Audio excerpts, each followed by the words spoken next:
Welcome to Turning Fears into Prayers. So let's sit up. Let's put our feet down on the floor. Let's do a quick meditation, connecting to the divine and inviting it in. And we're going to have some fun tonight. Imagine you're breathing in just pure consciousness, pure awareness, the highest calibration, the highest frequency, like your quantum self, your infinite self, the 2.0 you, the one who lives and exists beyond kind of the thick heaviness of the 3D world. And she's always so infinite and unlimited. And prayer is the bridge, right, between the 3D world and the higher dimensions where we can receive guidance and we can receive really beautiful divine interventions. So we want to keep our antennas kind of out to that realm, because when we keep our antenna out, if I were to give advice to a 16-year-old, even a 14-year-old, a 24-year-old, a 34-year-old, any age, but especially when we're young, is to keep your antennas and your aura out and big. Try that as we pray. Try that as we extend our energy out. You just have an awareness of your energy field and push it out. So I know I might sound like I'm speaking Chinese, but hear me out for a second. Try it out. Don't get in your head. Just be like, okay, if I did live inside a bubble and at least me is saying to push it out, could I push it out? And you actually could. And as you push it out, on top of you is a stream of light. And so we're going to become aware of this light. And this light is going to pour itself into the auric field. So it's like our aura is an aquarium, and we're giving it new water, and we're giving it new life, and we're cleansing it with this water. So you breathe it in, and you just let this light be something you can feel, you can imagine, you can sense. So you look up, feel up, and let the light shower through you. And it's as wide, it's way wider than your shoulders, right? It's as big, as tall, as infinite as your aura. And just relax deeply, let go deeply. It's like you're on the passenger seat of a car and I'm driving the car, and you get to just chill. You get to lean back on the chair. I'm going to take you for a ride. A really nice ride, like by the sunset, by the beach, something really pretty. The top's down and the wind is very gentle, and then we've got really good music on, like that vibe.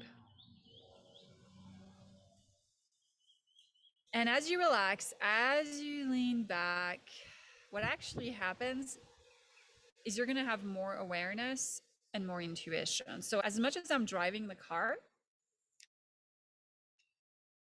you can also be aware of messages. So when we work on an aura and we push it out and we open it up, we also become more receptive to messages and more receptive to guidance, because we're tall and the top of our aura is connected to a higher frequency than, let's say, just the 3D world. And the 3D world is very horizontal.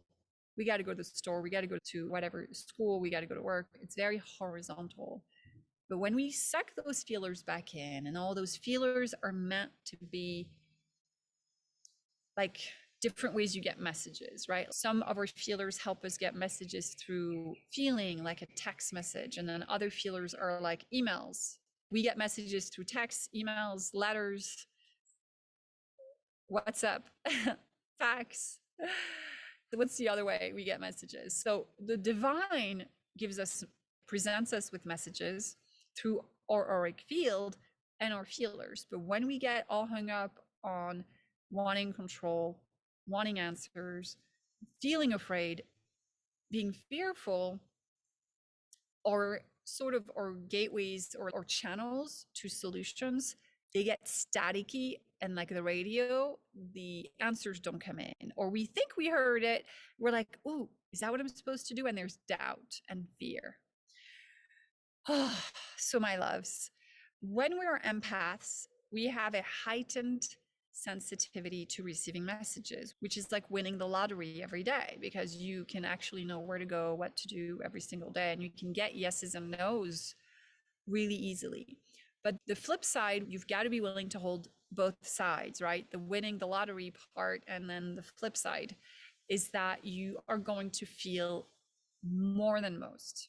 And you probably experienced when you were growing up, and I did a video on that, on how empaths experience trauma because they have more sensory feelers to everything. This is to come in. So if you were to look at the scale of consciousness, when you feel triggered, when you feel like, oh crap, I'm not up, I'm not at the highest frequency, I'm not the closest to God, it's the best time to let go, to let in the light, is when we feel the shadow. So don't be afraid of the shadow. When it comes up, just be like, something's great's coming on the other side of this. Something amazing is coming on the other side of this. Yeah? Don't be afraid of the shadows. Feel the feelings. Ask for help from the divine. It's there to help us at any moment. When we're up, when we're down, it's always there. But we do have to give it permission to come in. And we give it permission to come in by talking to it. I know that sounds funny, but really it hears every one of your thoughts. It's constantly aware of you because it created you and it wants you to be really, really happy. So one of my favorite prayers is, God, angels, universe, help me see things differently. Help me change my mind. Another one is, God, help me set aside anything I think I know about you, anything I think I know about whatever issue you're having. Help me set it aside. Help me set aside my conditioning, my thoughts, just all of my beliefs. Help me set them aside, right? So that I can be aware of what your guidance is. I always visualize a broom. It's like, sweep away, remove my doubts, remove my fears. This divine broom, this purple broom from Archangel Michael comes in and just let me feel what faith and confidence, and I am so sure, feels like. Even in the face of, there is no proof yet that this is going to work. But let me set aside the doubts. Let me set aside the fears. And let me have faith. Let me feel what knowingness feels like. And bring that in.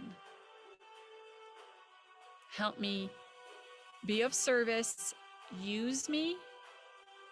Help me see what I'm here to do in the world. Help me understand what I came here to do. And just help me be that now.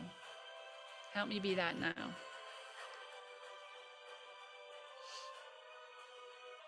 So as we expand, as we grow taller, what's a prayer that you want to speak? What's a prayer you want to sound upwards to the light? Help me be the best version of myself. Help me show up knowing who I'm here to be, what I'm here to do, how I'm going to do it. And help me be on the other side of whatever's really challenging today. Help me be on the other side. Show me how to get there.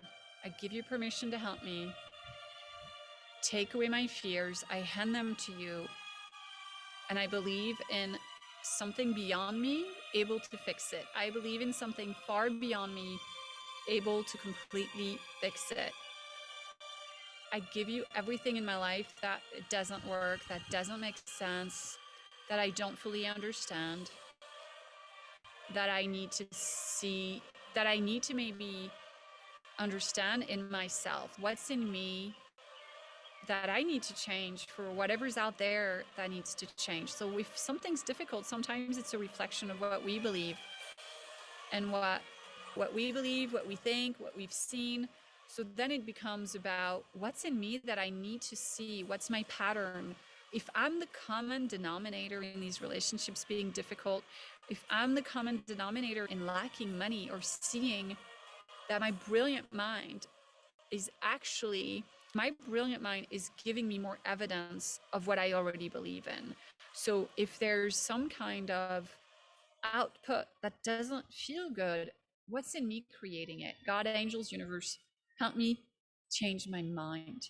Make my mind so flexible. Make my mind work on me during my sleep. Here are my desires. Here's where I feel called to be. Here's where I feel called to shine. And if I'm in my own way, if I'm somehow afraid, I'm not close to you, God and spirit and universe. I'm actually in a dark room, believing the lies, believing the fear. So guard my mind. Help protect my mind from the lies. And help me have that awareness when I'm listening to a lie, when I'm listening to an untruth. So that was a prayer rant. So, my loves, you can't do this wrong. You cannot mess this up. You can be pissed and say your prayers, but it's like, at least if you do anything this week, is be on the lookout for when you're believing a fear, when you're believing some kind of lie, and this is why we did the aura exercise, was just to expand your aura out so that you could have an awareness. You could have those feelers out to feel for answers to your prayers, to feel for guidance constantly. So I always say that the light precedes me. Okay? The light always precedes me. And the other thing I say is God is behind every door. God is behind every door. So you can't mess it up. Any choice you make, God is behind every door, which means you will always have every need fulfilled. Your abundance, your love, your security, all of it will be fulfilled. All of it will be taken care of.